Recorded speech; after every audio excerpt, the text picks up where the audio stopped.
Bismillahirrahmanirrahim. Assalamualaikum warahmatullahi wabarakatuh. Alhamdulillahi rabbil alamin. Nahmaduhu wa nasta'inuhu wa nastaghfiruh. Wa na'udzu billahi min shururi anfusina wa min sayyiati a'malina. May yahdihillahu fala mudilla lahu wa may yudlil falan tajida lahu waliyyan mursyida. Asyhadu an la ilaha illallah wahdahu la syarika lah wa asyhadu anna Muhammadan 'abduhu wa rasuluhu alladzi la nabiyya wa la rasula ba'dahu. Faqala Allah ta'ala fi kitabihil karim ba'da a'udzu billahi minasy syaithanir rajim. Ya ayyuhalladzina amanu ittaqullaha haqqa tuqatih wa la tamutunna illa wa antum muslimun. Wa qala ya ayyuhalladzina amanu ittaqullaha wa qulu qawlan sadida yuslih lakum a'malakum wa yaghfir lakum dhunubakum wa may yuti'illaha wa rasulahu faqad faza fawzan 'azima. Amma ba'du, fa inna asdaqal hadithi kitabullah wa khairal huda huda Muhammadin sallallahu alaihi wasallam wa syarrul umuri muhdatsatuha fa inna kulla muhdatsatin bid'ah wa kulla bid'atin dhalalah wa kulla dhalalatin fin nar. Ikhwan fillah rahimakumullah, alhamdulillah. Pertama-tama dan yang paling utama kita memuji kepada Allah Subhanahu wa taala karena atas kenikmatan yang Allah berikan kepada kita, di antara nikmat sehat, nikmat aman dan nikmat iman. Allah kembali izinkan kita untuk bisa sama-sama melaksanakan sebuah kewajiban dan kebutuhan kita sebagai seorang muslim, yaitu talabul ilmi. Satu perkara yang sangat dianjurkan dalam kehidupan seorang muslim, satu perkara yang sangat diwajibkan dalam diri seorang muslim, karena tanpa ilmu seseorang tidak akan mampu menjadi orang yang cerdas, baik cerdas secara duniawi ataupun cerdas secara ukhrawi. Dalam sebuah hadis Nabi SAW pernah mengatakan, al-kayyisu man dana nafsahu wa amila lima ba'dal maut, wal ajizu man ittaba'a hawahu wa tamanna 'ala Allahi al-amani. Yang artinya al-kayyisu, orang yang cerdas itu, kata Nabi, man dana nafsahu, adalah orang yang mampu mengendalikan hawa nafsunya. Orang yang pintar itu adalah orang yang mampu menjadikan hawa nafsu sebagai anak buahnya, sehingga dia yang mengontrolnya, dia yang memerintahkannya. Wa amila lima ba'dal maut, selain itu dia pun senantiasa beramal untuk menyiapkan diri menghadapi kehidupan setelah kematiannya. Wal ajizu, adapun orang yang bodoh itu, kata Nabi, orang yang tidak cerdas itu, kata Nabi, manittaba'a hawahu, adalah orang yang mengikuti hawa nafsunya, yang mengekor hawa nafsunya. Wa tamanna 'ala Allahi al-amani, dan orang-orang yang senantiasa punya angan-angan saja tanpa action, tanpa sikap, tanpa perbuatan. Di hadis ini, ikhwan fillah, Nabi mengabarkan tentang karakter orang yang cerdas. Yang pertama tadi kita sampaikan, orang yang mengendalikan hawa nafsunya. Yang kedua tadi kita sampaikan, orang yang beramal untuk kehidupan setelah kematiannya. Dan dua hal ini, ikhwan fillah, tidak mungkin dilakukan seorang manusia kecuali dia memiliki ilmunya. Tidak mungkin orang bisa mengontrol hawa nafsunya kecuali dia punya ilmunya. Karena pengontrolan hawa nafsu tidak hanya berlaku pada hal-hal yang negatif. Maksudnya ketika nafsu mendorong untuk berbuat buruk, bukan cuma sekedar dalam hal itu, tapi juga pengontrolan hawa nafsu dalam hal ini adalah ketika ada semangat yang menggebu-gebu untuk berbuat baik. Maka orang yang cerdas adalah tidak langsung menuruti kemauannya, tapi melihat dulu apakah ini betul sebuah kebaikan, ataukah kemudian kebaikan ini juga ada batasannya atau tidak gitu. Maksudnya begini, ikhwan fillah, di dalam Islam hawa nafsu adalah sebuah dorongan bagi seorang manusia untuk melakukan sebuah perbuatan baik ataupun buruk. namanya hawa nafsu. Makanya perintah kita berkenaan dengan hawa nafsu adalah mengendalikannya, bukan membunuhnya. Karena ketika hawa nafsu dibunuh, maka otomatis dia bukan hanya saja tidak bisa berbuat buruk, tapi juga tidak akan mampu berbuat baik. Jadi hawa nafsu adalah dorongan gitu Pak, tenaganya orang untuk beramal gitu. Kalau ini dimatikan, mati semuanya. Maka kita diminta untuk mengontrol. Nah, dalam Islam juga kemudian tidak boleh seorang manusia terlalu memaksakan diri untuk berbuat kebaikan-kebaikan, apalagi sampai mengabaikan kebaikan yang lain.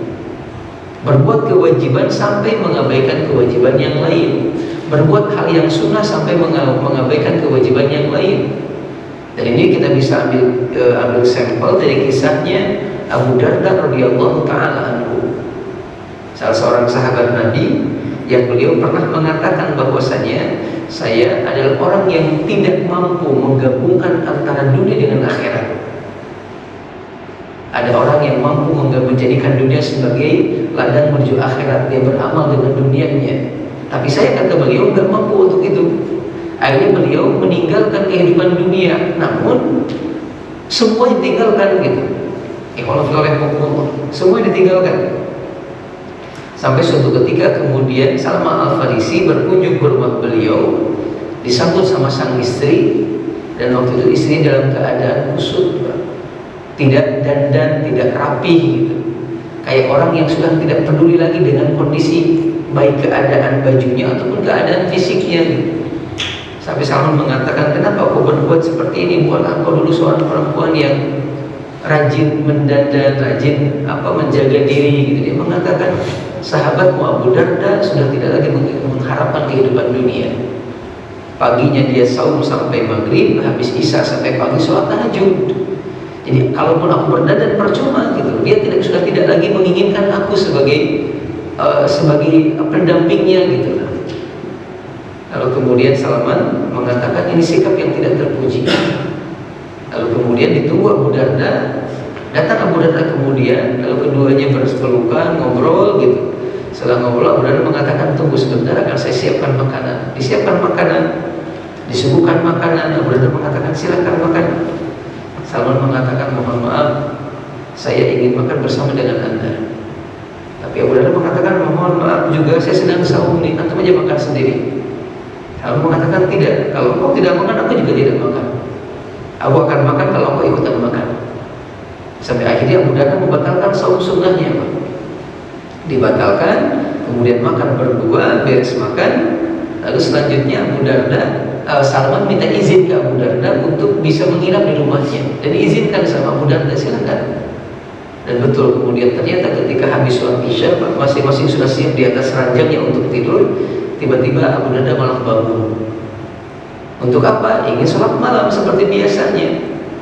Salman melihat Abu Darda bangun, langsung dipegang tangannya, dikatakan kepadanya, mau kemana?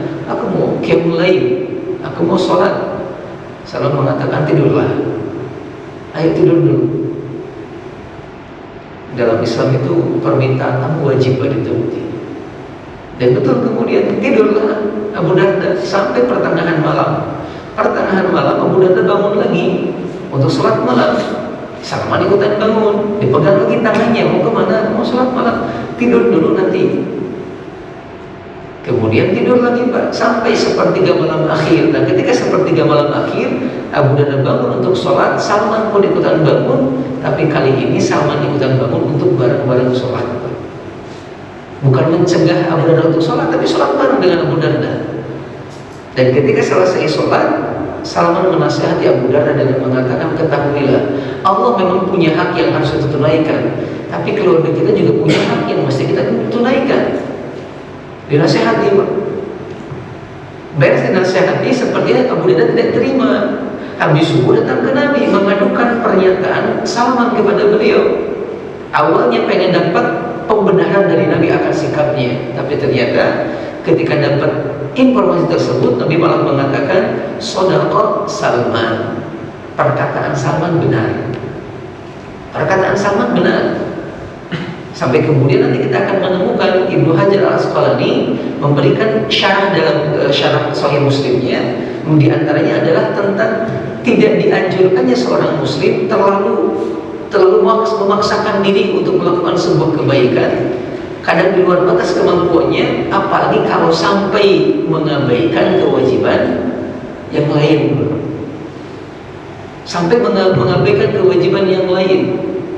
Beliau sunnah, beliau sholat qiyamul lail hukumnya sunnah. Beliau melaksanakan saum, ini pun hukumnya sunnah. Tapi gara-gara dua perbuatan ini terabaikan kewajiban kepada keluarga, dan ini tidak boleh.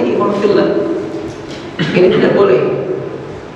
Kita sempat menemukan ada beberapa ikhwah di luar sana yang melakukan satu kegiatan yang sampai harus keluar daerah, sampai meninggalkan istri mereka. Kalaulah kemudian mereka meninggalkan istri mereka dengan memberikan bekal kepada istri mereka dengan bekal yang cukup, mungkin masih diizinkan, diperbolehkan. Tapi ketika sampai terjadi anak istrinya malah meminta-minta, sampai ada kasus istri yang minta cerai karena sudah tidak kuat dengan kehidupan seperti itu, ini hal yang kurang tepat. Ini hal yang kurang bijaksana.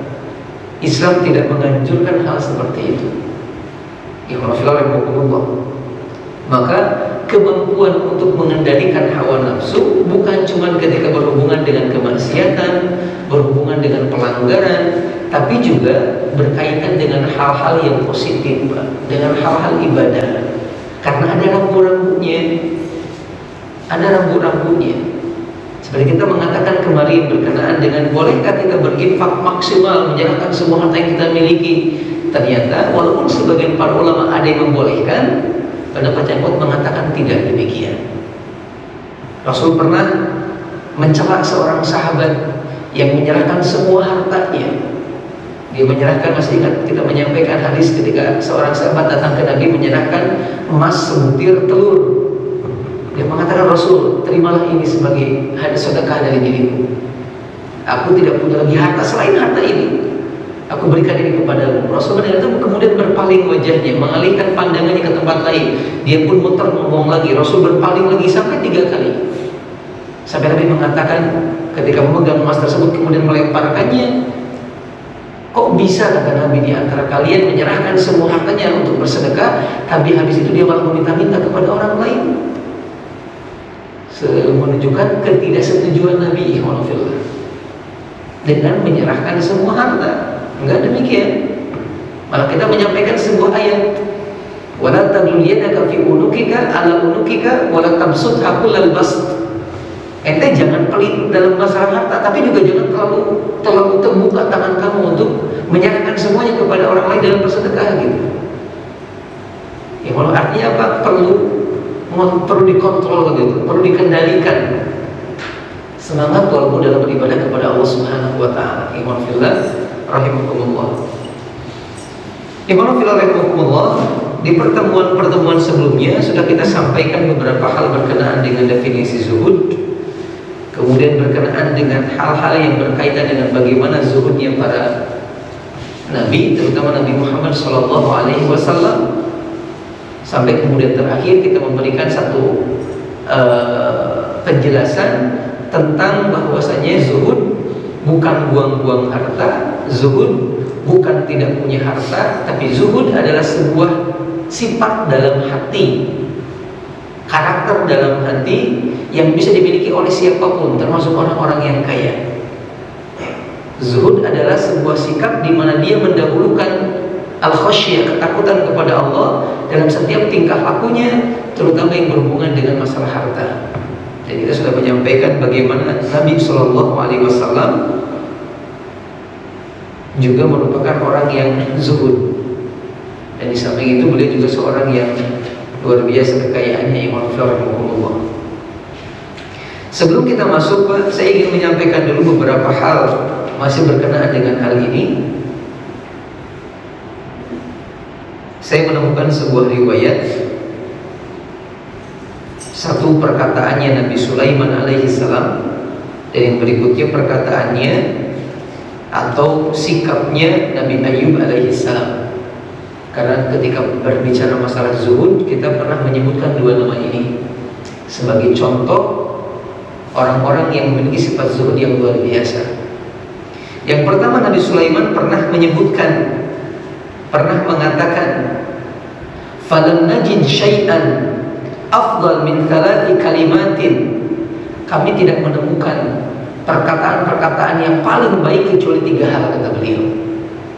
Atau kami tidak menemukan 3 perkara kecuali dalam 3 perkara.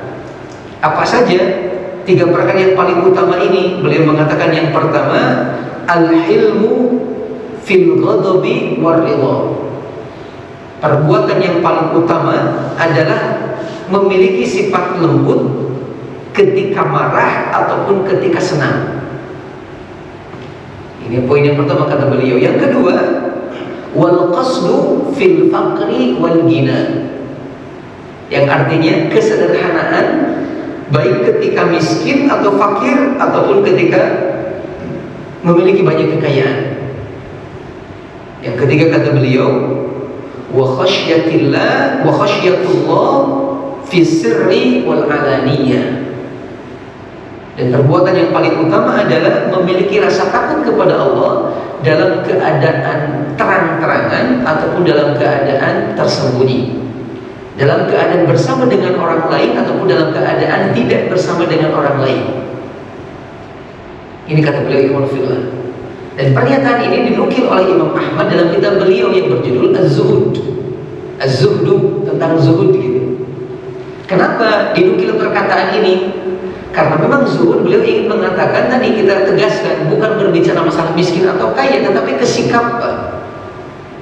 Dan di sini zuhud disimbolkan dengan 2 hal. Apa 2 hal itu? Yang pertama, sederhana dalam ketidakmampuan atau ketika punya kemampuan, dan ketakutan ketika sendiri ataupun ketika bersama dengan orang lain.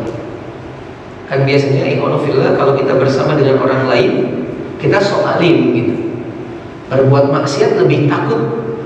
Tapi ketika sendiri, kadang kita merasa aman dari adab Allah. Padahal harusnya ketika bersama dengan orang lain ataupun ketika tidak bersama dengan orang lain, ketakutan itu harus muncul. Ini pernyataan Nabi Sulaiman alaihissalam. Berikutnya kemudian ikhwanullah, Nabi Sulaiman juga pernah memberikan nasihat kepada anaknya. Beliau mengatakan, ya bunayya alaika bi khasyatillahi azza wa jalla fa innaha ghalabat kulla syai'. Wahai ananda, kata beliau, hendaklah anda memiliki sifat takut kepada Allah, karena sifat takut kepada Allah akan mengalahkan berbagai macam hal, akan mengontrol hawa nafsu. Kemudian berikutnya ada sikap yang luar biasa Pak dari Nabi Ayyub alaihissalam. Kita pernah menyampaikan Nabi Ayyub ini salah seorang nabi yang diuji oleh Allah dengan penyakit yang luar biasa. Dan saking luar biasanya, orang-orang tidak ingin berdekatan dengan beliau. Diusir dari kampungnya sampai tinggal di sebuah tempat yang terpencil, ditemani sama istrinya. Beliau dulunya orang yang kaya, sukses, tapi Allah uji dengan hilangnya setiap kenikmatan yang Allah berikan kepadanya sampai sakit di tubuhnya. Subhanallah, Imam Filah dari riwayat mengatakan, di antaranya dari salah seorang ulama yang bernama Wahab bin Munabbih. Wahab bin Munabbih pernah ditanya, maka syariatu Ayyub alaihissalam, apa syariatnya Nabi Ayyub dulu? Wahab bin Munabbih mengatakan, yang pertama at-tauhidu, adalah mengesahkan Allah. Ini syariatnya. Yang kedua was-salatu dzatal yamin, dzatal bayyin. Yang kedua adalah mendamaikan dua orang yang berselisih, mendamaikan orang yang bermusuhan. Itu syariat Nabi Ayyub. Berikutnya, wa idza arada ahaduhum hajatan ila Allah azza wa jalla kharra sajidan thumma talaba hajatahu. Dan ketika salah seorang di antara mereka punya keinginan, punya harapan kepada Allah, maka mereka langsung sujud kepada Allah dan meminta kepada Allah permintaan-permintaan mereka di dalam sujud-sujud mereka. Itu syariatnya Nabi Ayyub alaihissalam. Kemudian Wahab bin Munabbih menyampaikan tambahannya, kata beliau, Nabi Ayyub itu dulu punya tanah kekayaan sebanyak 3.000 padan. 3.000 padan. Satu padannya itu ada budak yang mengurus daerah tersebut, disertai 14.000 ekor kambing.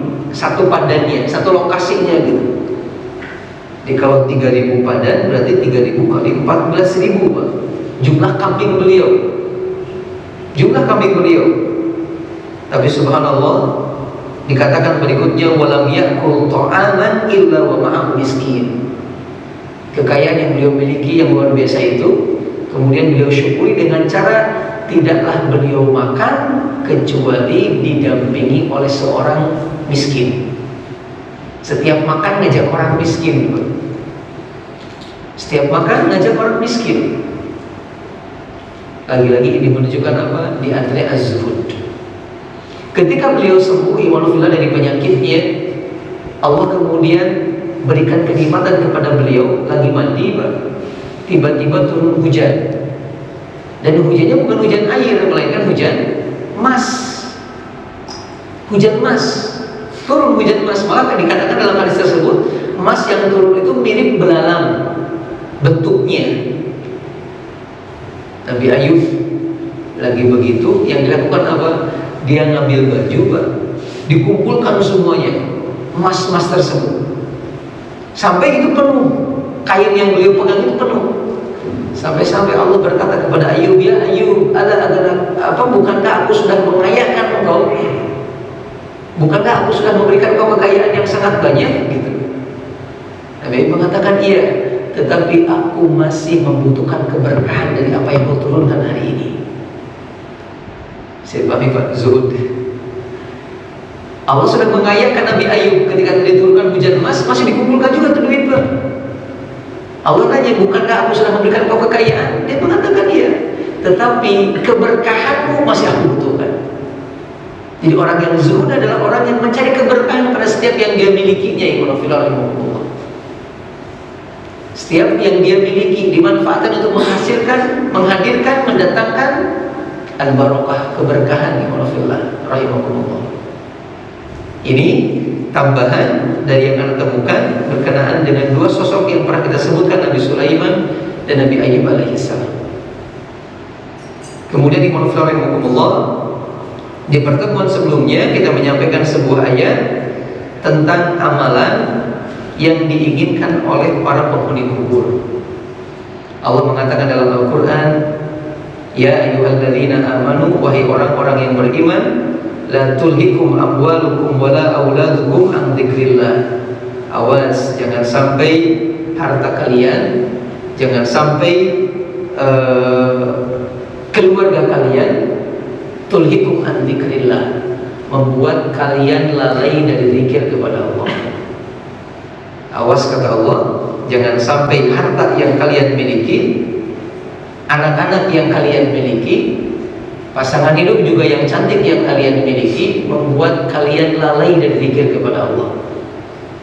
Ini ada di Quran surat Al-Munafiqun, ayatnya ayat yang ke-9.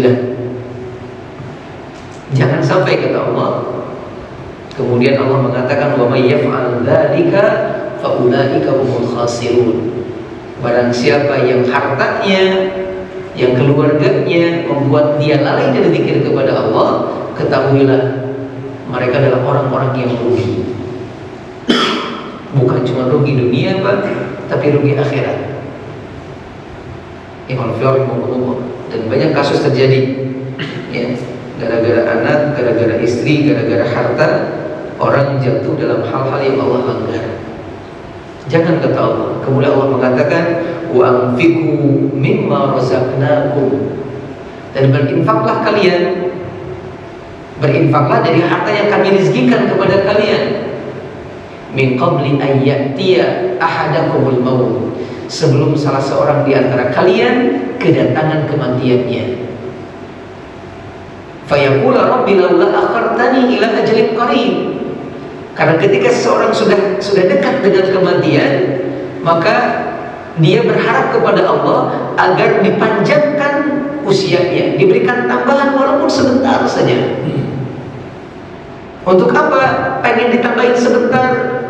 Dia mengatakan la as-sadaqah wa akum minas sholihin. Agar dengan waktu tambahan sebentar itu dia bisa bersedekah dan dia bisa menjadi orang yang sholih. Imam At-Tabari dalam kitab tafsir beliau mengatakan yang dimaksud dengan biar aku bisa bersedekah adalah biar aku bisa mengeluarkan zakat dari hartaku dan bisa berinfak dengannya. Adapun menjadi orang-orang yang sholih adalah biar aku bisa melaksanakan ibadah haji dengan uang yang kumiliki. Pendapat yang lain mengatakan la as-sadaqah di sini sedekah. Artinya kata sebagian para ulama, sedekah merupakan di antara amalan yang dirindukan untuk bisa dilakukan oleh orang-orang yang hendak meninggal maupun orang yang sudah meninggal. Makanya ikhwan fillah rahimakumullah, Nabi SAW sudah kita sampaikan sebelumnya sangat luar biasa dalam berinfaknya, dalam bersedekahnya. Malah Nabi pun menganjurkan banyak para sahabat untuk bersedekah, untuk bersedekah, untuk bersedekah. Ada seorang perempuan ikhwan fillah datang ke Nabi bawa anak perempuan. Dua anak perempuan ini menggunakan gelang di tangannya dan gelangnya agak besar. Nabi tanya kepada perempuannya, "Atudina haqqah? Apakah Anda sudah mengeluarkan zakat dari gelang yang dipakai sama anak Anda?" Padahal perhiasan. Kemudian dia mengatakan, "Nah, belum ya Rasulullah." Lalu Nabi mengatakan, "Apakah Anda ingin nanti kelak hari kiamat gara-gara Anda tidak mengeluarkan zakatnya Allah ganti hal itu dengan kalung dari api neraka?" Alhamdulillah, tiba-tiba si perempuan mengatakan, "Ayo nak dilepas keduanya Pak." Diberikan keduanya kepada Nabi SAW. Diberikan ke Nabi SAW.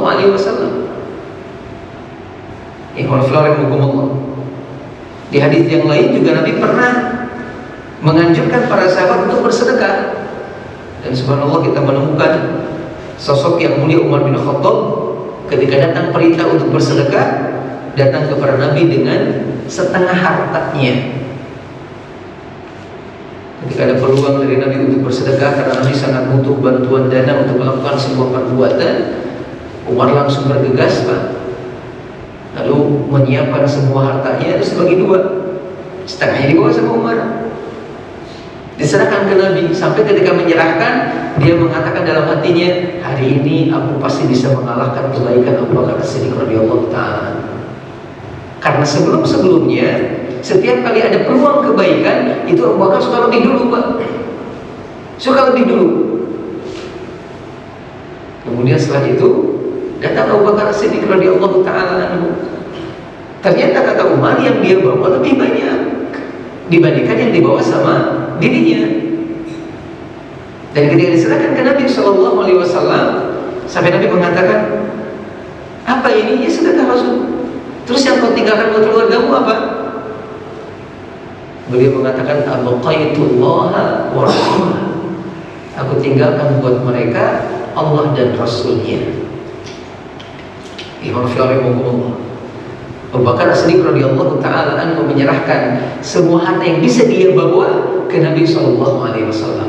Bukan semuanya, yang bisa dia bawa.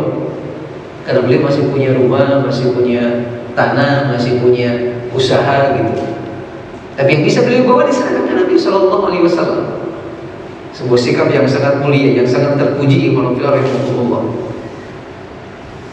Umar bin Khattab radhiyallahu ta'ala anhu pernah dalam suatu waktu itu punya uang sejumlah 22.000 dirham. 22.000 dirham. Dan kita pernah mencoba menghitung beberapa waktu yang lalu, ya, kalau 10 dirham, kalau 100 dirham itu sama dengan 10 dinar. 200 dirham sama dengan 20 dinar gitu. Berarti kalau ini 22.000 dirham, tinggal dibagi 100. Dibagi 100. Dibagi 100. Itu ya. Jadi sekitar 2.200. Betul enggak Pak? Sebentar. Umar punya 2.200 dirham. Berarti 220 dinar ya. Kali 4,25 gram emas. 8 on per 8 kilo Pak. Dikali 4 kali 2 8. 8 bro 1 935 gram emas ini Pak. Hampir 1 miliar gitu ya. 1 juta 1 gramnya. Dalam satu waktu Umar bin Khattab radhiyallahu taala anhu menyerahkan bahwa uang sebanyak ini, kemudian tidak sampai berdiri Pak, itu udah habis. Ada yang datang kasih, ada yang datang kasih, ada yang datang kasih. Sampai-sampai kemudian beliau ditanya oleh seseorang. Malah ketika itu beliau menginfakkan gula Pak, sekedar gula gitu diinfakin sama beliau. Antum kenapa sih? Rajin banget gitu, gampang banget untuk kasih ke orang. Beliau membacakan sebuah ayat, lan tanalul birra hatta tunfiqu mimma tuhibbun. Kalian gak akan mencapai derajat kebaikan yang maksimal sampai kalian menginfakkan apa yang paling kalian cintai. Dan dia mengatakan, aku cinta dengan ini semua, maka aku ingin meraih kebaikan dari Allah dengan menginfakkannya. Ya Allah. Ibnu Umar putranya juga sama, punya sikap yang luar biasa. Sampai dikabarkan tidaklah beliau menyukai sebuah barang kecuali pasti disedekahkan barang itu. Malah sebagai kalau tidak salah mengungkapkan ini bukan Ibnu Umar tapi Umar sendiri gitu. Jadi menjelang saat ketika beliau menjelang wafatnya sakit Pak, cukup lama, lagi sakit ngelamun gitu. Ditanya sama istrinya, ada apa? Saya lagi pengen ikan anu. Dan ikan ini ikan yang cukup mahal karena sulit di tempatnya. Istrinya saking pengen membahagiakan sang suami, subhanallah imanfillah, datang ke pasar, pesan ke nelayan untuk mencarikan ikan ini. Harganya cukup luar biasa. Selang beberapa waktu dapat nelayan itu diberikan kepada si perempuan, dimasak kemudian. Wah, udah berbunga hatinya nih, pengen membahagiakan sang suami. Udah beres disuguhkan Pak. Pas mau dimakan ada orang ketuk pintu. Ternyata pengemis minta makanan. Beliau ketika mendengar itu mengatakan, sini nak, tolong bungkus ini berikan ke dia. Kata anaknya, Pak, udahlah yang itu mah kasih uang aja, beri duit aja kan udah aman gitu. Ini kan bapak pengen banget dari dulu, ayo makan gitu. Kata dia, bukan Umar namanya, bukan Ibnu Umar namanya, kalau dia tidak menginfakkan apa yang paling dia cintai. Lan tanalul birra hatta tunfiqu mimma tuhibbun. Kalau kita yang ada malah disembunyiin biar orang gak ikutan makan gitu. Ya Allah, Umar bin Khattab radhiyallahu taala anhu, Utsman juga pernah melakukan hal yang sama Pak. Kita pernah menyampaikan di masa Abu Bakar As jadi khalifah, di masa beliau jadi khalifah, terjadi pacaklik yang cukup panjang. Hujan tidak turun, tumbuhan pada mati, hewan-hewan juga demikian, krisis lah gitu. Sampai orang-orang itu datang kepada Abu Bakar As-Siddiq, minta kebijaksanaan atau kalau kita mungkin kepres gitu lah. Kita mesti ngapain nih gitu. Hujan udah nggak turun, tumbuhan banyak yang mati, orang-orang juga pada kelaparan, kita mesti ngapain? Abu Bakar mengatakan, bersabarlah kalian. Kita berdoa kepada Allah, semoga besok sebelum pagi, sebelum waktu duha, Allah sudah memberikan kemudahan kepada kita.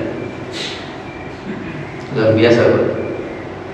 Ini pun harusnya dimiliki oleh kita Pak, ketika BBM naik ya. Sabar, udah sabar aja gitu. Ya, karena mereka lebih berat daripada sekedar naik BBM Pak. Hujan gak turun, tumbuhan gak tumbuh gitu, hewan-hewan pada mati. Allah kan mengatakan sabar. Kita berdoa kepada Allah, semoga Allah memberikan kemudahan kepada kita sebelum waktu duha besok. Dan betul Pak, di malam hari kapilah Utsman dengan sekitar 1000 untanya yang di atas unta mereka membawa berbagai macam makanan datang ke Madinah. Sampai pas pagi itu nyampe Madinah, terdengar kayak pasukan perang. Orang-orang langsung terbangun melihat ada apa. Ternyata kafilahnya Utsman bin Affan. Langsung para pedagang yang punya duit langsung datang kepada Utsman bin Affan radhiyallahu taala. Mereka berjejer di hadapan rumahnya Utsman. Sampai Utsman kemudian bangun, lihat keluar, ngapain kalian di sini? Kata mereka, engkau tahu apa yang kami inginkan? Kata Utsman, baik. Berapa keuntungan yang bisa kalian berikan kepadaku kalau aku jual barangku kepada kalian? Seorang pedagang menawar saya, setiap 10 dinar yang kau beli, aku beri 1 dinar. Kecil itu. Pengen yang lebih tinggi. Sebagian mengatakan saya 2 dinar dari setiap 10 dinar. Pengen yang lain, mereka mengatakan 3 dinar, sampai nanti mereka mengatakan 5 dinar setiap 10 dinar. Berarti keuntungan 50%. Beli 1 juta dapat 1.500.000. Beli 10 juta dibeli 15 juta gitu. Yang warfil hukum Allah. Tapi kemudian Utsman mengatakan, ada nggak yang lebih tinggi daripada itu? Karena ada yang sudah menawarkan kepada aku lebih tinggi daripada itu. Mereka mengatakan, siapa? Ini semua kami udah pedagang, tidak ada yang tertinggal, semuanya pedagang. Nggak ada yang berani menawar Anda seperti yang Anda katakan. Dia mengatakan ada. Siapa? Allah. Allah menawar setiap kebaikan dengan 10 kelipatannya. Bi asyri amsalihha. Kata Utsman demikian. Allah memberikan tawaran kepada setiap orang berbuat kebaikan dengan pahala 10 kali lipatnya. Apa yang dilakukan? Disedekahkan semuanya untuk kaum muslimin. 1000 ekor unta plus dengan barang dagangan, plus dengan barang dagangan. Ini jumlah yang sangat fantastis gitu, yang sangat luar biasa besarnya. Utsman ibn Affan radhiyallahu taala anhu.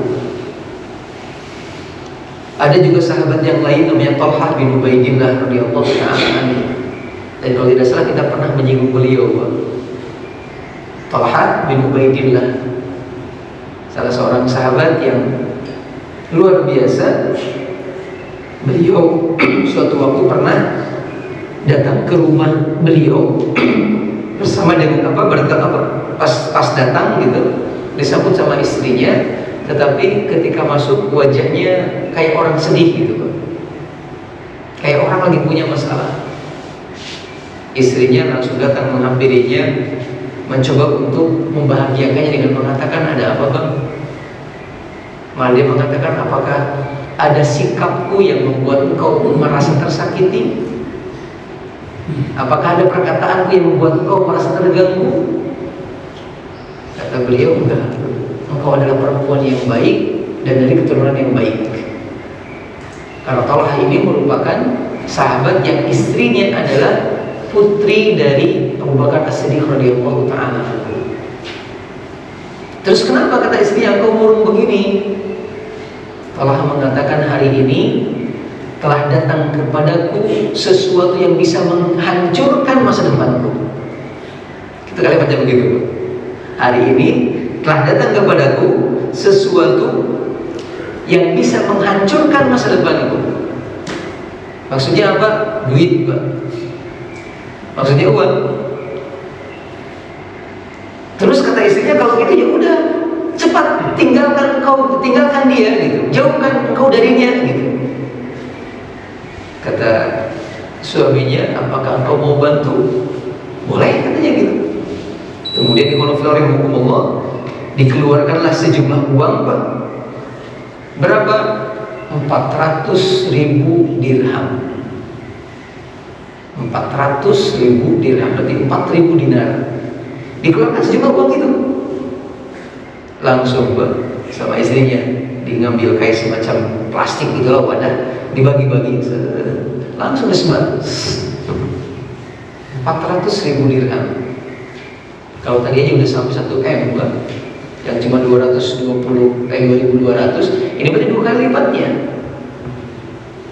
Dan itu nggak ragu gitu, sampai kemudian dikabarkan di konferensi hukum Allah,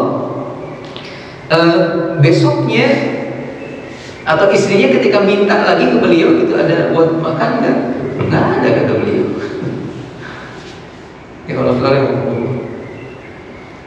Beliau pernah kemudian suatu ketika juga menjual tanah seharga 700.000 dirham kepada Utsman bin Affan radhiyallahu taala anhu. 700.000 dirham jual tanah.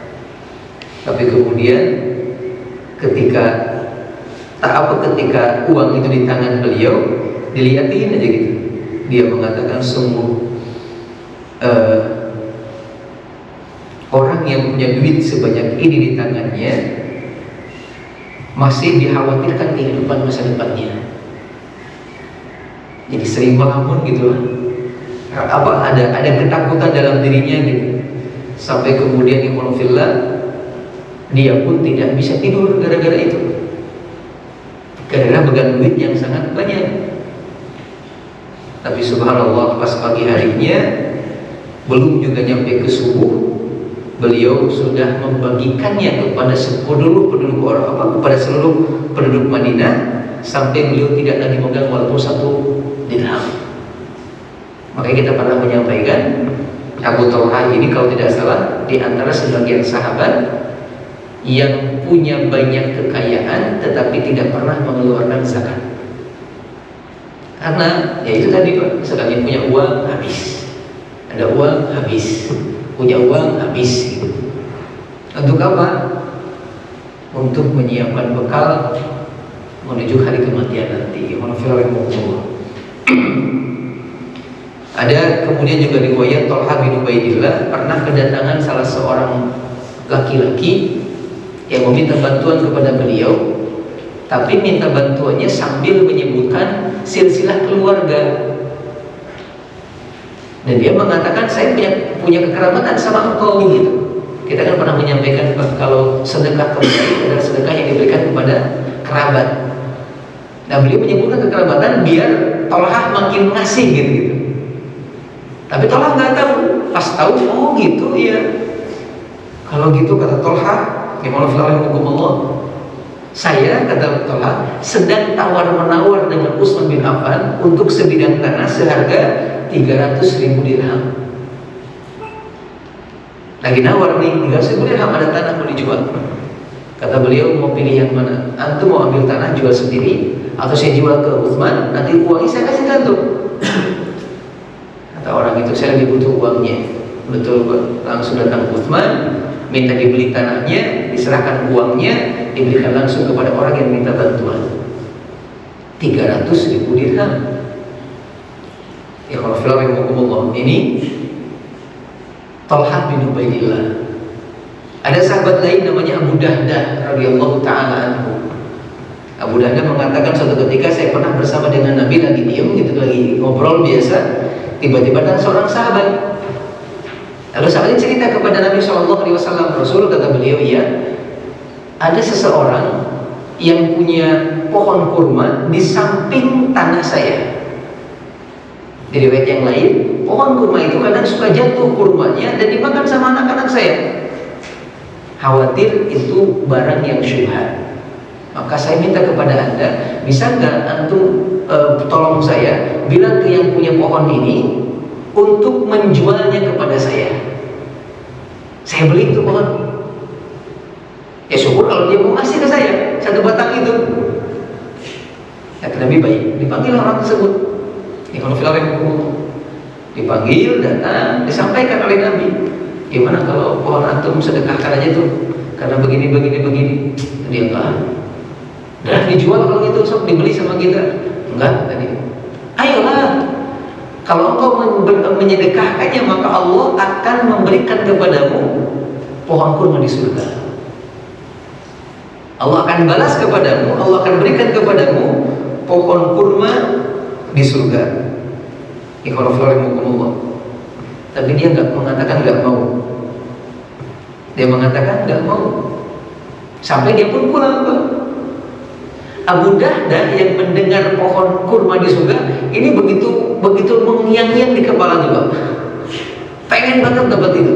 Apa yang dia lakukan? Dikejar tuh laki-laki itu. Kemudian ketika sudah berdua, dia nanya ke laki-laki itu, mau nggak kurma yang 1 batang itu saya tukar dengan tanah di sana. kurma ditukar sama tanah, ya tidak semalam tanah Pak. Kata dia, ya udah boleh, ayo. Deal akhirnya dengan Abu Dahdah, deal tuh nuker kurma, pohon kurma satu dengan sebidang tanah. Langsung datang ke Nabi, Rasul, tawaran Anda tadi ke orang yang menyedekahkan kurma, kalau aku memberikannya gimana? Aku dapat itu enggak? Atau itu tawaran khusus buat dia gitu? Dia mengatakan tentu. Lalu dia mengatakan, Rasul, kurma ini sekarang sudah milik saya, dan sekarang saya serahkan kepada Anda sebagai sedekah. Dan kemudian Nabi mengatakan, baik. Beres itu, lari ke rumahnya. Tanahnya di samping rumahnya, ada istrinya di kebun itu lagi makan kurma, lagi beresin kurma karena ada pohon kurmanya. Abu Dahdah teriak kepada istrinya mengatakan, Bu, ayo keluar, ajak anak kita juga keluar dari kebun itu. Kenapa? Aku sudah menggantinya dengan pohon kurma di surga. Dikabarkan istrinya melihat anaknya tengah makan kurma Pak, itu dimasukin tangan, dikeluarin Pak. Ya, keluarin, kita keluar. Ini sudah tidak hal lagi kata mereka. Pindah aja udah. Kenapa tertarik dengan pohon kurma? Ikhwanullah. Abu Dahdah radhiyallahu taala anhu. Dan hebatnya lagi, istrinya ketika mendengar kalau kebun yang mereka miliki sudah ditukar dengan kurma di surga, istrinya mengatakan, sungguh perniagaan yang tidak akan pernah rugi. Maksudnya, wah antum hebatlah gitu, usaha antum luar biasa gitu. Jadi mensupport Mbak, bukan malah tuh kan Bapak sih disedekahin semua, coba disisakan sebagian, mungkin gak gini gitu. Memang beda istri-istri kita dengan istri-istri para sahabat. Ya orang-orang yang mau disupport gitu, mereka sangat berbahagia, sangat bangga gitu. Dulu kita pernah menemukan sebuah riwayat Ali bin Abi Thalib radhiyallahu taala anhu, pas pulang ke rumahnya diberikan beberapa dirham oleh istrinya Fatimah, kemudian disuruh, mungkin bahasa kita Bang, beli roti lah ke pasar gitu. Belilah kemudian berangkat. Di tengah jalan berpapasan dengan seorang pengemis minta bantuan. Minta bantuan gitu. Dan paraku dia kasih Pak. Pulang gak bawa apa-apa. Sampai di mana rotinya? Diceritakanlah kisahnya. Kemudian istrinya mengatakan, segala puji bagi Allah yang telah membuat engkau lebih memilih kehidupan yang abadi daripada yang fana. Perkataan yang justru memuji Allah gitu. Walaupun mungkin hari itu mereka gak bisa makan. Segala puji bagi Allah yang telah membuat engkau lebih memilih kehidupan yang abadi daripada yang fana. Istri zaman dulu demikian. Ini Abu Dahdah radhiyallahu taala anhu. Ada sahabat yang lain Abdullah bin Abbas radhiyallahu taala anhu. Suatu riwayat yang menyebutkan bahwasanya Abdullah bin Abbas ini adalah orang yang juga kemudian punya banyak kekayaan dalam hidupnya. Suatu waktu Abdullah bin Abbas dikunjungi sama sahabat yang bernama Abu Ayyub Al-Ansari radhiyallahu taala anhu. Abu Ayyub ini dulunya adalah seorang sahabat yang menjadikan rumahnya sebagai tempat tinggal buat Nabi ketika Nabi baru hijrah ke Madinah. Dan beliau yang memenuhi kebutuhan Nabi, Abu Ayyub Al-Ansari diantaranya. Maka sering Rasul datang ke rumah Abu Ayyub untuk minta makanan. Ketika Rasul wafat, Abu Ayyub ini datang ke rumahnya Ibnu Abbas radhiyallahu taala anhu. Ketika datang Abu Ayyub Al-Ansari berkunjung ke rumah Ibnu Abbas di Basrah, apa yang dilakukan sama Ibnu Abbas? Beliau mengosongkan semua rumahnya sambil mengatakan, aku lakukan ini sebagaimana engkau dulu melakukannya untuk Nabi SAW. Jadi barang-barang pribadi milik beliau diambil, dipisahkan gitu, agar nyaman Abu Ayyub di rumah tersebut. Dan ketika udah duduk ngobrol, Pak, pertanyaan pertama Ibnu Abbas kepada Abu Ayyub adalah, ente punya hutang nggak? Anda punya hutang nggak? Dia mengatakan dia punya. Berapa? Dia mengatakan 20.000 dirham. Hutang 20.000 dirham. Lebih banyak lagi, Pak. Dan subhanallah, saat itu juga diambil 40.000 dirham, diserahkan kepadanya. Nih, 20 buat bayar hutang, 20 buat ente. Sampai kemudian selanjutnya itu kata beliau menunjukkan ada beberapa budak di hadapan rumah beliau. Tuh lihat, itu budak 20 buat ente juga. Dan rumah ini juga buat ente. Pulang akhirnya meninggalkan beliau. Siapa? Namanya Ibnu Abbas radhiyallahu ta'ala anhu. Karena beliau teringat dengan kebaikannya kepada Nabi dulu gitu. Yang luar biasa, mati-matian memberikan kebaikan buat Nabi. Kalau tidak salah Abu Ayyub punya rumah tingkat, Pak. Kemudian Abu Ayyub meminta Nabi untuk tinggal di lantai atas. Tapi Nabi nggak mau. Abu Ayyub kekeh gitu, karena merasa nggak nyaman kalau harus di atas, Nabi di bawah gitu. Takut kayak nginjek kepala begitu. Nabi nggak mau, Nabi pengen di bawah. Akhirnya di bawah. Sampai suatu ketika istrinya kalau tidak salah menumpahkan air. Akhirnya air itu jatuh ke bawah. Makanya Nabi akhirnya bisa pindah ke atas. Aku lihat sikap yang luar biasa dari Ibnu Abbas terhadap Abu Ayyub Al-Ansari radhiyallahu ta'ala anhu. Kita juga pernah menemukan sebuah riwayat di rahimahumullah, bagaimana salah seorang sahabat yang bernama Abu Umamah radhiyallahu ta'ala anhu rahimahullah memberikan sedekah yang luar biasa. Tapi ganti sedekahnya kemudian muncul kenikmatan yang Allah berikan kepadanya dari jalan yang tidak dia sangka-sangka. Abu Umamah ini salah seorang manusia yang luar biasa. Dia punya seorang pembantu budak perempuan, tapi agamanya beda, bukan Islam. Sebagian mengatakan agamanya Majusi. Kemudian suatu waktu ketika Abu Umamah sedang santai di rumahnya, ada orang datang mengetuk pintunya lalu meminta sedekah kepada beliau. Ketika dia mondok sakunya, ternyata dia cuma punya 3 dirham. Lalu diserahkan 1. Udah beres pulang. Datang pengemis yang lain, diserahkan lagi 1. Datang pulang. Pembantunya melihat itu, wah lagi banyak duit nih gitu. Datang lagi kemudian 1. Dikasihkan lagi dirham yang terakhir sampai habis semuanya. Udah habis semuanya, pembantunya datang, mana buat makan kita? Kata Abu Umamah, telat kamu, kenapa gak ngomong dari tadi? Udah habis semuanya gitu. Terus gimana? Udahlah, gak apa-apa. Kemudian pembantunya mengatakan dia pun ke kamarnya untuk tidur menjelang zuhur. Ketika adzan zuhur berkumandang, lalu aku bangunkan Abu Umamah untuk melaksanakan zuhur. Dia pun berangkat zuhur untuk sholat.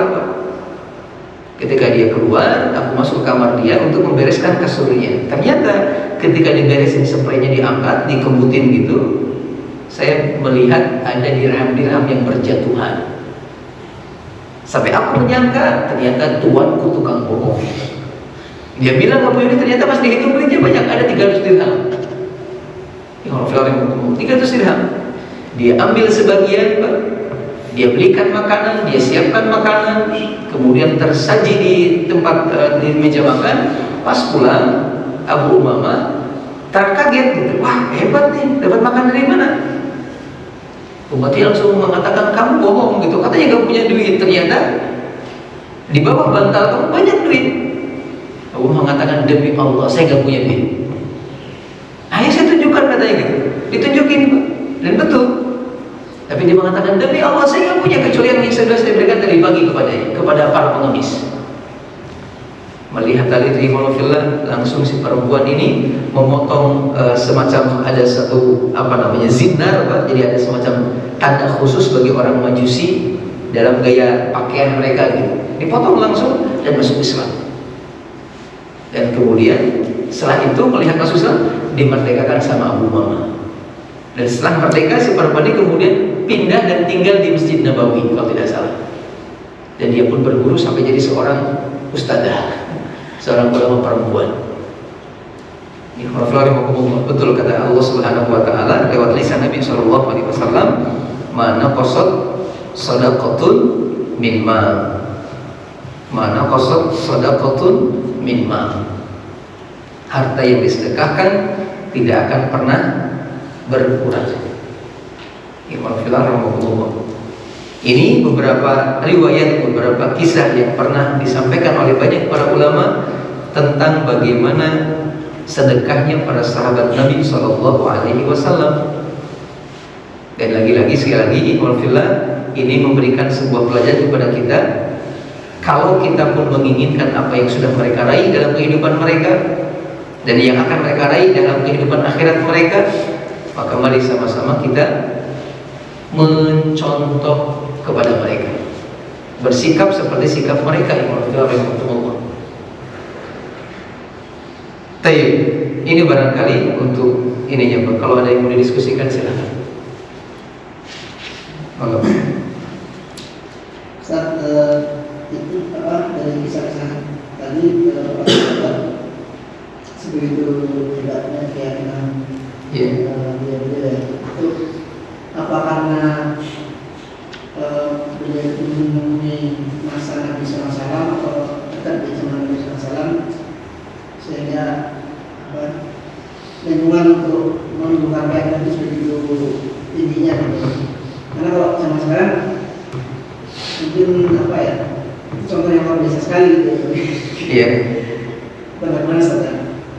Apakah mereka gimana tadi? Apakah para sahabat itu karena bertemu langsung dengan Nabi SAW, ketemu langsung di zaman dekat dengan Nabi SAW sehingga keyakinan sebegitu tingginya itu. Baik.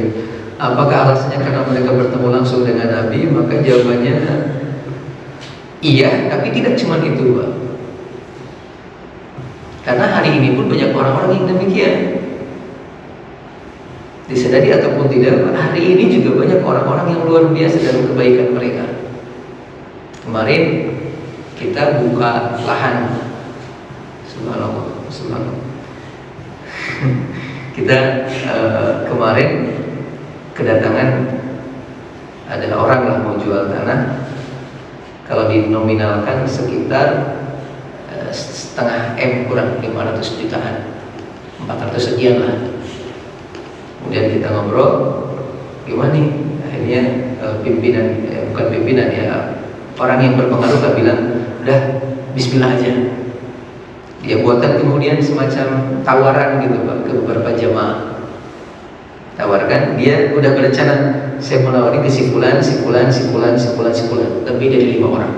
Kayaknya 5 orang ini bisa nutupin lah gitu. Ternyata pas baru tawarin ke 1 orang gitu, segini saja ya, udahlah sama saya semua. Beneran ya, kesini Ustaz datang ke rumahnya Pak. Dan betul Pak, dikasih koper isinya duit semua. Suruh bawa gitu. Jadi ada nih orang yang mau ada gitu, cuman hal ini jarang diekspos gitu. Ya karena mereka pengennya ya gitu, mereka pengennya selain melakukan sebuah keutamaan, tapi dapat keutamaan lain karena keutamaan ini. Sedekah luar biasa, tapi ketika sedekahnya dilakukan sampai tangan kiri tidak tahu apa yang dilakukan tangan kanan, karena istilahnya begitu Pak, maka ada keutamaan lainnya, itu akan dapat naungan kelak pada hari kiamat. Nabi pernah mengatakan, sab'atun yudhilluhumullahu fi dhillihi yauma la dhilla illa dhilluh. Ada 7 golongan yang akan dapat naungan dari Allah pada hari kiamat nanti, di mana orang-orang gak dapat naungan kecuali naungan Allah. Di antaranya warajulun tasaddaqa bimalihi hatta la ta'lamu shimaluhu ma tunfiqu yaminuhu. Orang yang berinfak dengan hartanya sampai tangan kirinya nggak tahu apa yang dilakukan sama tangan kanannya.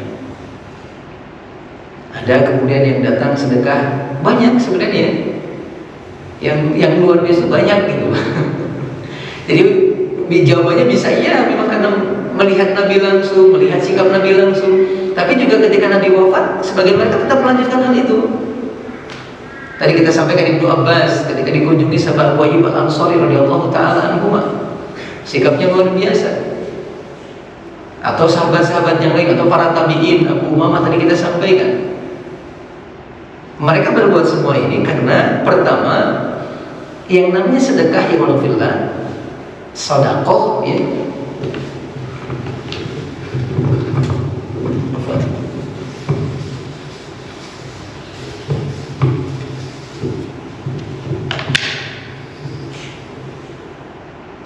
Sedekah, sedekahun. Kalimat sedekah berasal dari kalimat sedekah yang artinya membenarkan atau benar, jujur. Membenarkan, benar atau jujur. Kenapa Abu Bakar disebut dengan Abu Bakar As-Siddiq? As-Siddiq karena beliau punya sikap ini, senantiasa membenarkan apa yang dibawa oleh Nabi SAW. Kenapa para sahabat, para ulama sangat rajin dengan perbuatan ini? Karena dari sisi nama, Pak, dari sisi nama mereka menyadari kalau ini adalah perbuatan yang membenarkan keimanan mereka dalam hati mereka. Jadi hal yang bisa membuktikan iman itu dengan ini gitu, Pak. Karena kalau dengan sholat orang bisa semuanya, dengan ibadah-ibadah lain orang bisa semuanya, tapi yang ini pembuktian yang maka tadi kita katakan lan tanalul birra hatta tunfiqu mimma tuhibbun. Kalian gak akan mencapai kebaikan yang maksimal sampai menginfakkan apa yang paling kalian cintai, sedekah. Malah kata para ulama, sedekah itu membuktikan benar seorang hamba cinta sama Allah apa enggak gitu. Si A, ada si A nih cinta sama mobil, senang banget sama mobil, sampai mobilnya mahal harganya. Dia pun cinta sama keluarga. Ya Allah. Kemudian suatu waktu keluarganya ada yang sakit, butuh biaya.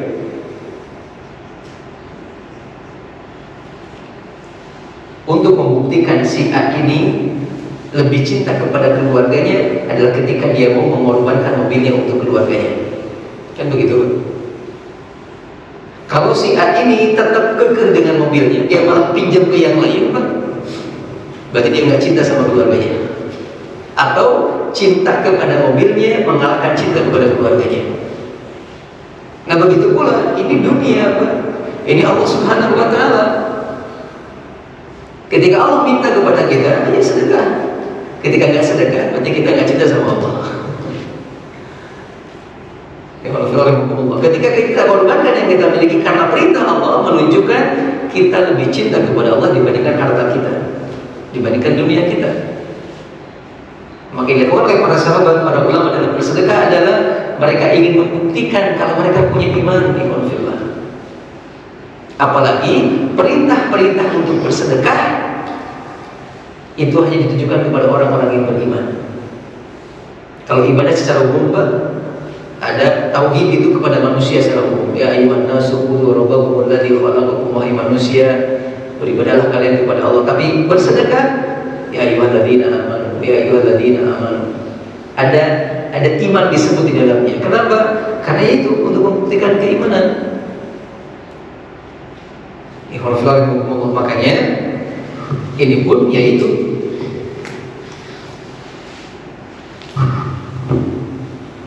ketika kita juga ingin membuktikan iman dalam hati kita adalah dengan cara berjihad, di antaranya dengan menggunakan harta, berinfak, bersedekah. Dan ternyata ikhwanullah, sedekah ini tidak harus dengan apa yang kita miliki saja. Maksudnya tidak harus dengan harta saja. Kita sudah pernah menyampaikan kalau sedekah bisa dilakukan dengan berbagai macam hal, tapi akan lebih baik, akan lebih luar biasa kalau dengan apa yang paling kita cintai. Jadi itu barangkali jawabannya. Bukan karena hanya mereka ketemu dengan Nabi saja, tapi mereka berbuat ini semua karena juga ingin membuktikan keimanan dalam hati mereka. Wallahu a'lam bishawab. Wallahu a'lam bishawab. Di mana ya? Ya di sini kalau nggak salah, masih di Cikarang juga. Kemarin ada dapat info, ada salah satu pengusaha yang menampung semacam rongsokan dari KTPT, pabrik-pabrik, sampai dia pun berhasil buat mahan seharga 8M buat pondok, nominalnya 8M. Datang ke sebuah masjid, dia termasuk salah satu pengelola sebuah masjid di Cikarang. Lalu kemudian dia bilang kepada DKM-nya, semua kegiatan aktivitas di masjid ini aneh nanggung biayanya. Ternyata ketika dikalkulasikan per bulannya, kata DKM-nya, anak ngobrol langsung, itu seharga satu mobil baru Avanza per bulan. Per bulannya gitu. Atau mobil Avanza, sedekahnya, infaknya. Dan luar biasa nih, orang nggak kurang-kurang gitu. Atau jatuh miskin enggak gitu. Dia menyatakan sendiri, pokoknya kegiatan apapun saya lakukan. Dari mulai iftar jama'i, buka bersama, atau kadang apa, udah. Yang lain tetap ngasih, cuman apa maksudnya? Tidak menutup orang lain untuk yang lain tetap ngasih, cuma tidak sebanyak yang beliau. Pas dihitung-hitung itu ketika bulanan direkap gitu, hampir rata-ratanya satu harga Avanza untuk kebutuhan DKM, dari mulai marbotnya, apanya gitu, sampai ada buka bersama dan lain sebagainya. Karena sampai ada kegiatan buka bersama untuk yang saum sunnah gitu. Ya lumayan, ketika Avanza masih sekitar 150 sampai 2 jutaan ya, kurang lebih segitu. Dan ini lumayan, dan ini nominal yang cukup lumayan menurut saya. Lumayan gitu, alhamdulillah. Jadi ada sebagian orang yang hatinya masih luar biasa. Dan mungkin bapak sendiri juga di sini ada orang-orang yang luar biasa, yang tanpa pengetahuan kita sering datang ke orang-orang yatim, ke orang-orang miskin, mengetuk pintu mereka, ngasih bingkisan. Ini pun perbuatan yang luar biasa, Pak. Dikabarkan Umar bin Khattab radhiyallahu taala anhu, kalau tidak salah ketika beliau wafat itu orang-orang pada kaget. Kenapa? Karena ini pundaknya hitam.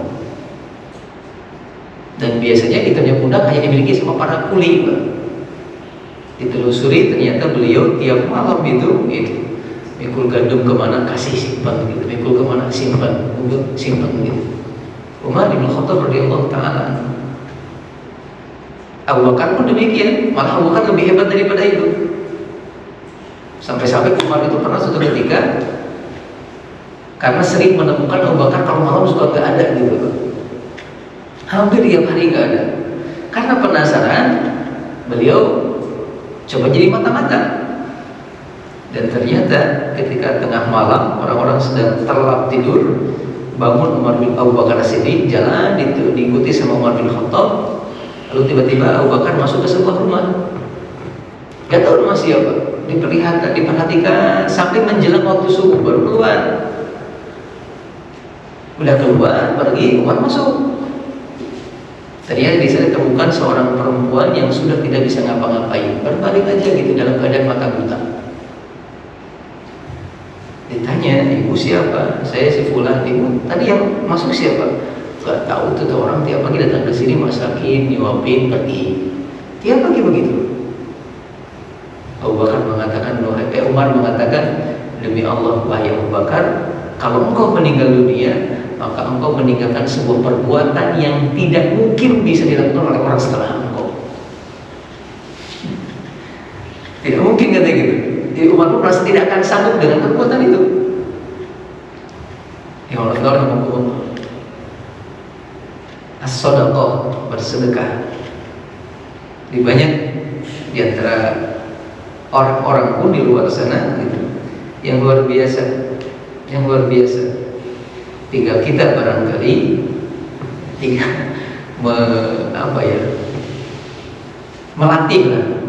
melatih untuk bisa punya sifat seperti mereka. Di antaranya yang minimal setiap hari ada yang bisa kita sedekahkan, walaupun mungkin 1.000, 2.000, 5.000. Terlebih kalau di sekitar kita keluarga ada kerabat yang sangat-sangat membutuhkan, coba berikan kepada mereka peluang-peluang untuk bisa lebih lebih maju ekonominya gitu. Jangan sungkan, jangan ragu gitu. Karena ini adalah bekal yang bisa nanti kita banggakan kelak hari kiamat.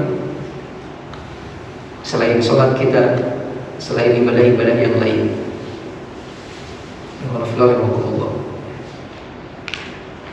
Oh, alhamdulillah. Kalau zaman dulu itu kan pengemisnya juga benar-benar yang butuh gitu. Iya, betul Pak. Sekarang itu kan kayak yang pernah jadi profesi gitu ya. Itu kita kalau ngasih ke orang-orang seperti itu gimana? Iya. Dulu ada seorang sahabat Nabi yang sering datang ke Nabi minta uang, sampai suatu ketika Nabi ngasih kampak kepadanya. Ya kan? Nah, kerja subhanallah, setelah beberapa waktu sahabat tersebut malah bisa bersedekah. Maksudnya begini. Pertama, untuk kebaikan Pak, kalau bisa husnudzonnya dibuang dulu. Husnudzonnya dibuang dulu. Karena mungkin mereka meminta butuh. Terlepas kemudian mungkin juga bohong, ya itu kan ada dua kemungkinan Pak, antara bohong dengan nggak bohong. Ketika bohong, ya apa-apa, kebaikan atau kebaikan yang kita lakukan. Tapi ketika tidak bohong, maka dengan suudzon justru akan memperburuk keadaan. Paham maksudnya? Kita sudah berdosa, bersuudzon, pura-pura atau jangan-jangan pura. Itu kan Allah mengatakan istanibu minadh-dhann, kan begitu. Jauhi prasangka itu. Itu yang pertama gitu. Kalau memang kita punya, ya bismillah aja. Dulu kita pernah menyampaikan satu riwayat di zaman Nabi pernah mengatakan, dulu ada salah seorang manusia yang bertekad ketika dia akan tidur mengatakan, besok pagi aku akan bersedekah dengan orang yang pertama kali aku temui. Betul, pas pagi ketemu sama seseorang, ngasih duit langsung, sedekah buat ente. Beres sedekah, orang-orang pas tahu mencemooh orang ini, kok ente ngasih ke orang kaya? Ngapain ente ngasih sedekah ke orang kaya? Kayak ada orang miskin aja. Oh gitu, dia nggak tahu. Oh ya udah kalau gitu, besok saya akan bersedekah kepada perempuan. Kepada perempuan yang pertama kali saya temui. Ternyata besok dikasih kepada seorang perempuan yang pernah temui. Dicemooh lagi sama orang. Kok ente ngasih sama pezina? Itu perempuan pezina loh gitu. Tapi subhanallah, riwayat itu mengatakan orang yang kaya itu ketika dikasih sedekah tersadarkan dia itu orang yang pelit Pak. Dikasih sama orang jadi sadar, sering kasih ke orang. Pezina pasti kasih sama orang juga tersadar dari perbuatan zinanya. Mereka pun bertobat dua-duanya. Kebaikan yang keluar dari hati yang paling dalam akan kena ke hati orang. Ini poin yang pertama, iman fillah. Yang kedua, tadi kasus kampak, kalau memang kita mampu buka lapangan pekerjaan, akan ajak mereka kerja. Maksudnya begitu. Kalau mungkin kita mampu gitu, nggak ada salahnya. Mau kerja nggak? Kerja apa? Ya kalau mau, tawari gitu. Jadi nggak ngasih langsung secara nih gitu. Ayo kasih kerjaan. Karena mungkin bisa jadi mereka begitu, memang mereka tidak butuh-butuh amat gitu. Cuman ada kebutuhan yang harus ditutupi, tapi mereka nggak punya pekerjaan. Apalagi sekarang banyak yang di PHK dengan berbagai macam hal dan keadaan, ya terpaksa orang harus minta gitu. Maka kalau kemudian kita punya kemampuan buka lapangan pekerjaan, ayo tarik mereka, ayo ajak mereka, ayo berikan bimbingan kepada mereka. Syukur-syukur kalau kemudian juga bisa dibimbing rohaninya Pak. Dan insya Allah itu lebih mudah untuk membimbing rohani, karena biasanya orang yang merasa terikat dengan dunia, dibimbing rohani lebih gampang. Maksudnya begini, Bapak punya perusahaan contoh, kemudian kita kan ngasih gaji ke mereka gitu. Nah, mereka kan sudah merasa butuh tuh. Jadi kalau kita bikin aturan, ayo semua harus sholat berjamaah, itu mereka ikut pasti Pak. Karena kalau enggak bisa jadi berkurang gitu. Kamu sadar, coba bikin aturan seperti ini juga. Ketika nanti bisa bentuk lapangan pekerjaan buat mereka, sehingga dunia, maksudnya dunianya kita bantu, akhirat pun kita ikut bantu juga gitu. Kan bisa double pahalanya walfillah. Oh takut gak ada yang daftar kerja, enggak insya Allah. Kalau banyak aturan takut banyak yang keluar, enggak insya Allah. Enggak insya Allah.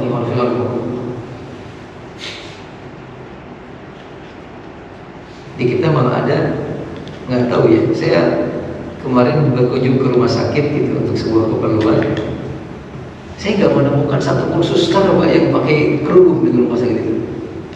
Gak ada satu pun. Sampai saya berpikir apakah ada aturan di rumah sakit ini ada pakai kerudung, pakai muslim gitu. Tapi nggak mungkin ada yang muslim gitu, karena dokternya muslimah. Kayaknya mungkin gitu kayaknya. Padahal nggak boleh kayak gini walfillah. Ala kulli hal, tadi ketika kita menemukan hal seperti itu, maka untuk sementara dihilangkan dulu prasangkanya.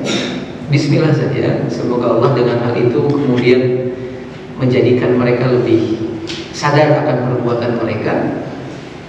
Syukur-syukur kalau nanti Pak dikasih amplop aja Pak, uangnya masukin amplop, walaupun 1.000, walaupun 2.000, tapi di dalamnya ada tulisan pesan gitu. Misalkan hadis Nabi tentang hurufnya meminta-minta gitu. Ya nggak apa-apa. Atau kasih buku kecil tentang apa gitu, nggak apa-apa. Dimodif kali-kali, karena gak ada masalah insya Allah. Kalau pas kemudian dia apa, pokoknya yang penting kan dibuka dulu, mungkin dibaca gitu, lalu apalah gitu. Gak usah buku yang tebal, hal-hal yang sederhana aja dulu gitu. Di amplop kita tulis kalimat-kalimat yang ringan, yang perhatikan 5 waktu, atau kayak semacam sholatlah sebelum kau disolati gitu. Hal-hal yang ringan gitu. Minta buka jendela kasih, tapi mungkin usaha kita lebih besar nanti, harus tulis. Tapi tentunya pahala juga akan lebih besar, karena al-ajru ala hasbil masyaqqah. Pahala itu juga terikat dengan besar dan kecilnya usaha yang kita lakukan.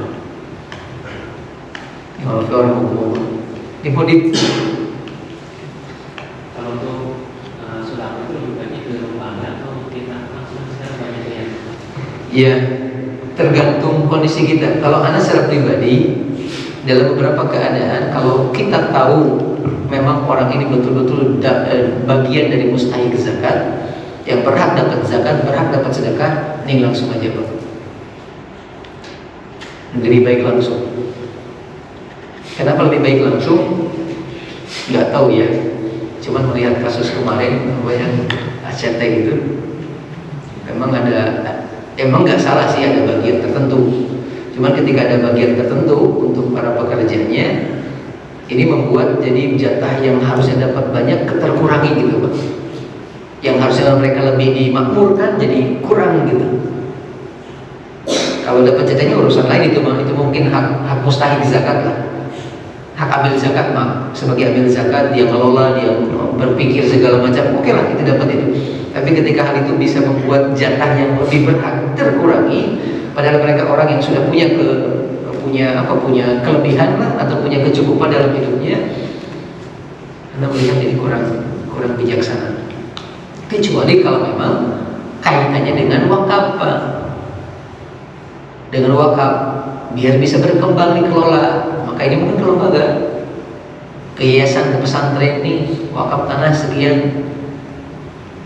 Karena kalau wakaf kita yang ngelola sendiri juga takutnya malah nggak jadi wakaf nantinya, ujung-ujungnya malah nggak mau dimiliki sama orang. Ya sok wakaf, tapi hak guna pakai aja ya. Ada yang begitu. Wakaf awalnya niatnya bagus gitu, tapi karena nggak diurus dari awal, ketika berkembang, dia merasa ada jatah gitu. Makanya itu menang gitu. Akhirnya jadi ragu gitu, mau dikasih ragu gitu. Hari demikian, padahal demikian harusnya. Ya Allah. Jadi kalau wakaf ya bisa langsung ke lembaga. Allah Alhamdulillah, tapi memang tahu demikian. Itu juga mungkin bisa kita lihat dengan kondisi kita. Seandainya kita punya waktu, memang baiknya demikian, langsung.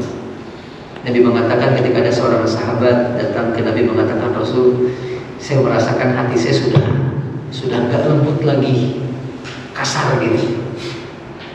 Apa yang harus saya lakukan?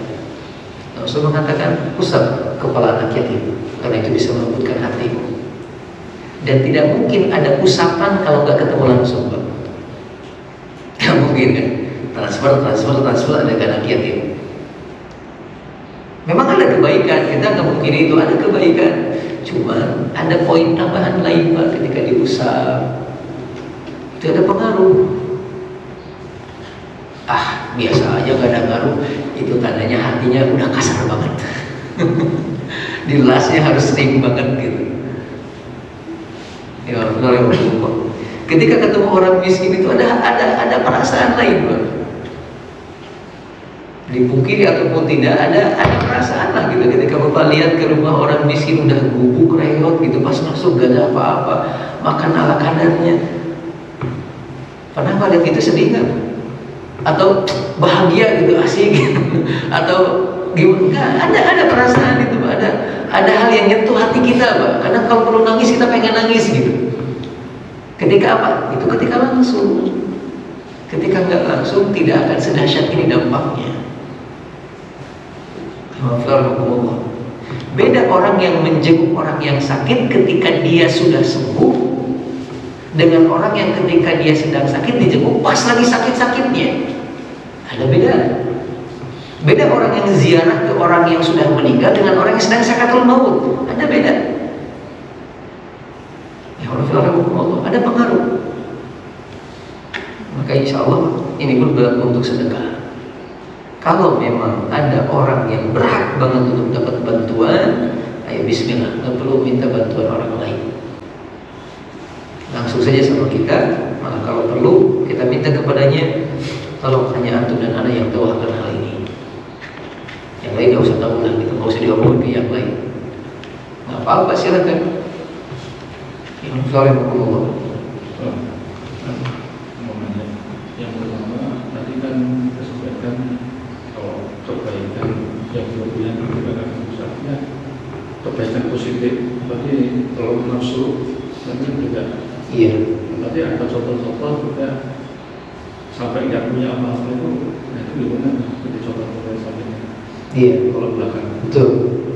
Yang kedua, sekarang banyak YouTuber ya, Betul. yang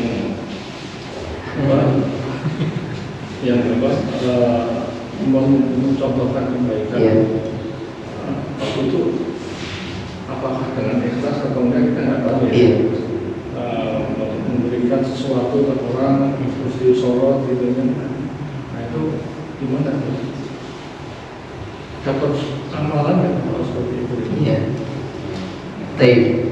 Poin yang pertama, Imam Rahimahullah, ketika tadi kita mengatakan di awal kalau sedekah juga harus diatur, harus dikontrol, lalu kemudian kita sampaikan beberapa riwayat yang seolah-olah menunjukkan mereka memberikan semuanya.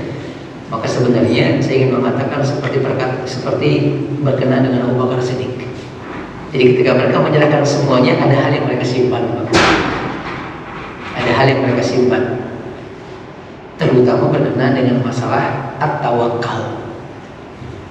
Keyakinan kepada Allah, kalau Allah nggak mungkin biarkan mereka kelaparan. Terutama ini, kita hari ini tawakalnya kurang, ketakutannya terlalu berlebihan, dekat dengan Allahnya luar biasa jauh. Akhirnya itu tadi, keraguan terus menyelimuti diri kita.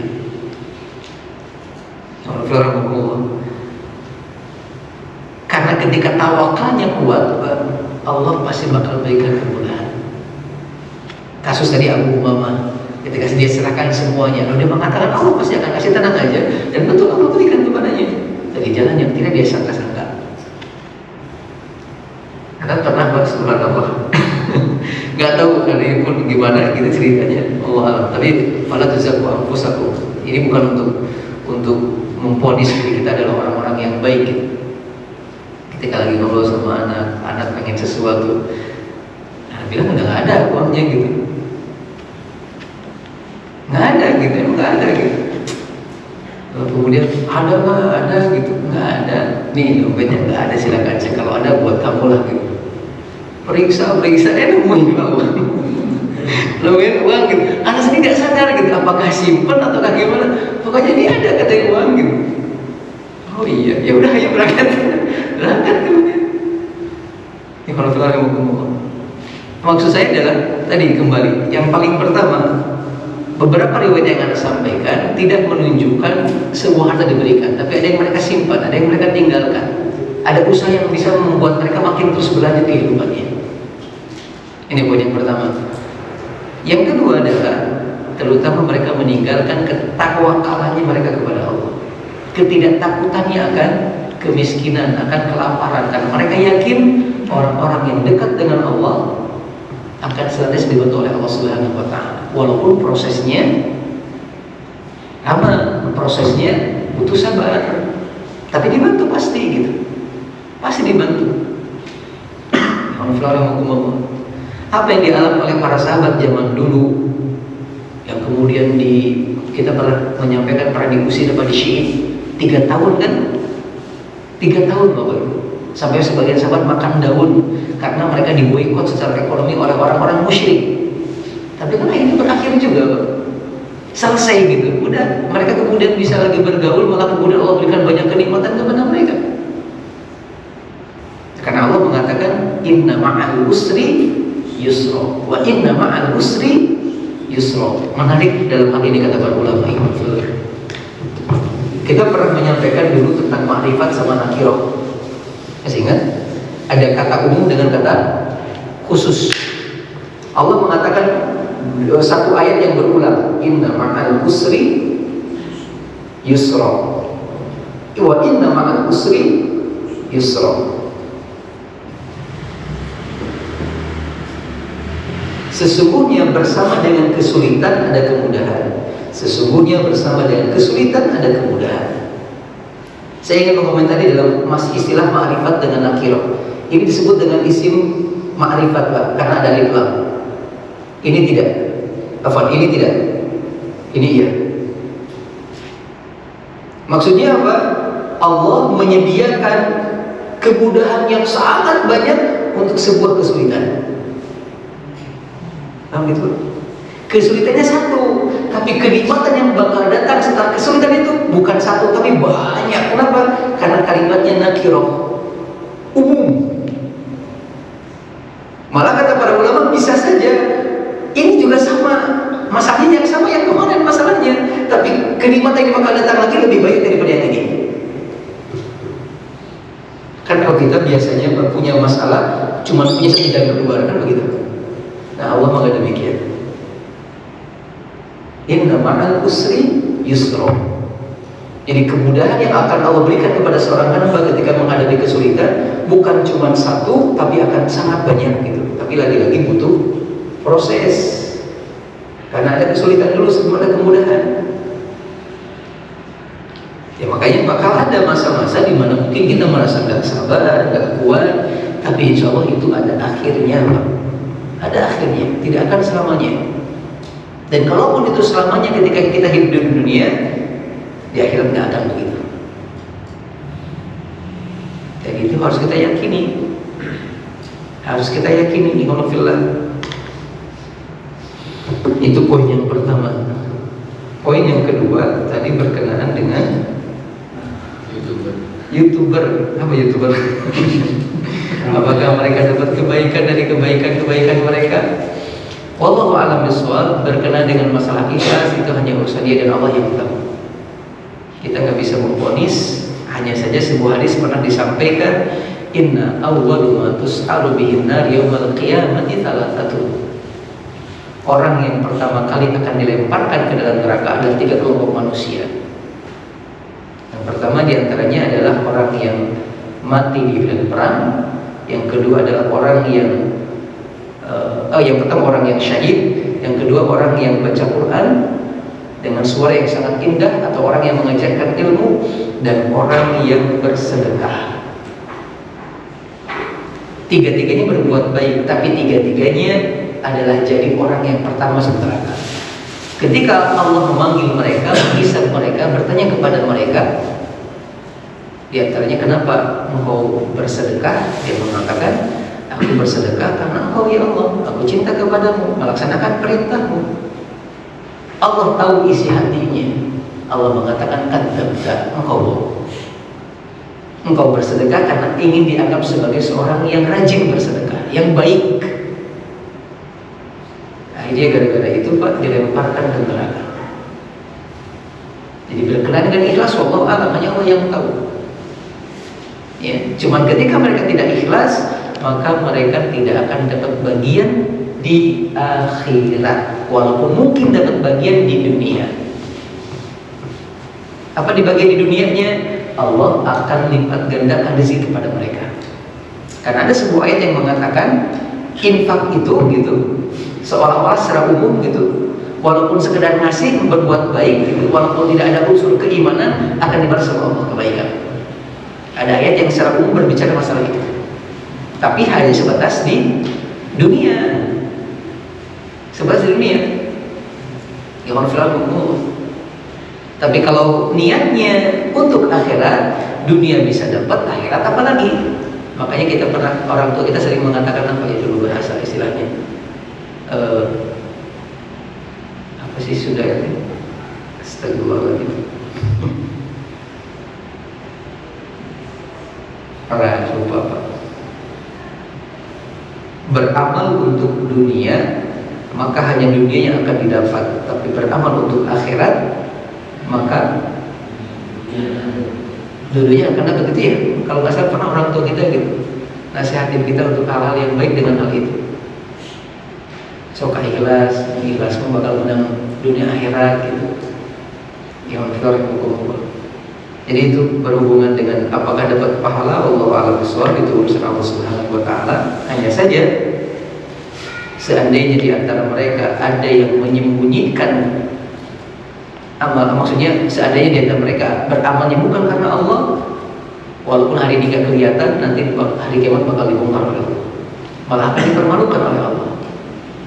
Dipermalukan dipermalukan.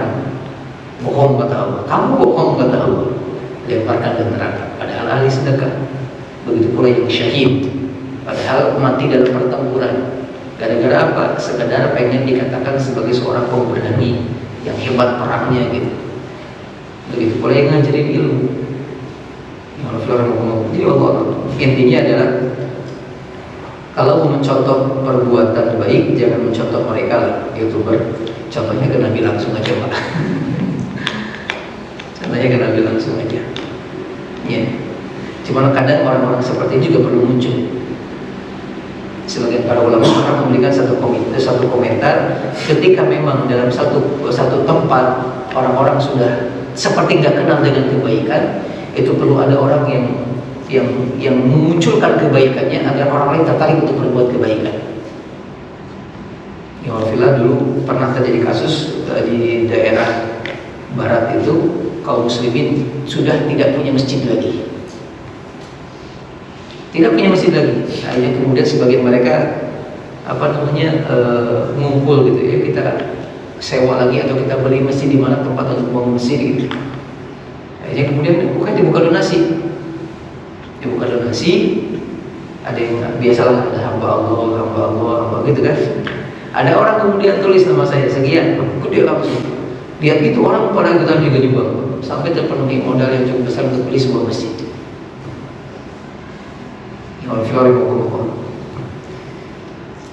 Itu barangkali Allah cukup. Untuk materi ini yang paling penting praktek Pak. Yang paling penting praktek. Karena yakin teori sudah pada paham, pada ngerti, pada tahu gitu. Tapi praktek yang kadang berat. Bagaimana praktek untuk memperbanyak sedekah, terutama di pagi hari ketika berangkat kantor Pak. Karena ada malaikat yang menyertai kita lalu mendoakan kita dengan mengatakan, ya Allah, kalau hamba ini, berinfak di pagi ini, maka berikan ganti kepadanya. Tapi kalau hamba ini enggak berinfak, pelit dengan hartanya, maka hancurkan, binasakan hartanya. Didoain malaikat buruk kalau enggak. Maka waktu terbaik untuk berinfak adalah pagi hari, ketika akan memulai aktivitas. Lihat adanya wallahu a'lam bishawab. Ikhwan fillah rahimakumullah, ini barangkali yang bisa saya sampaikan di kesempatan pagi ini. Sedikit ataupun banyak yang kita bahas, mudah-mudahan ada hikmah dan manfaat yang bisa diambil. Mudah-mudahan bisa memotivasi diri kita untuk terus berusaha meningkatkan iman takwa kita kepada Allah, di antaranya dengan cara memperbanyak sedekah. Memperbanyak sedekah. Tidak harus banyak, yang penting continue. Yang penting continue. Sehari 1.000 juga kalau setahun lumayan, Pak. Sehari 5.000 apalagi, sehari 2.000 apalagi, sehari 1 juta apalagi.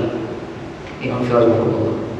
Tapi lagi-lagi Anda tekankan, Anda sampaikan, tetap jangan sampai kita kemudian mengabaikan kewajiban kita kepada keluarga kita.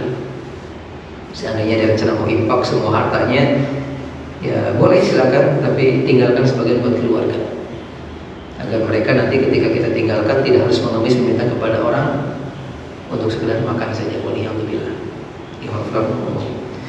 Inna Allaha wa malaikatahu yusholluna 'alan nabi ya ayyuhalladzina amanu shallu 'alaihi wa sallimu taslima. Allahumma shalli wa sallim wa barik wa an'im wa zid 'ala nabiyyina Muhammadin wa 'ala alihi wa ashabihi wa man tabi'ahum bi ihsanin ila yaumiddin.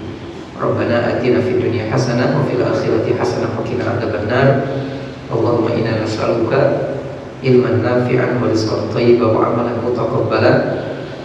Allahumma inna na'udzubika min ilmin la yanfa' wa min qalbin la takhsha wa min nafsin la tashba wa min da'watin la yusma. Rabbana hab lana min azwajina wa dhurriyyatina qurrata a'yun waj'alna lil muttaqina imama. Subhanaka Allahumma wa bihamdika asyhadu an la ilaha illa anta astaghfiruka wa atubu ilaik. Walhamdulillah. Wassalamualaikum warahmatullahi wabarakatuh.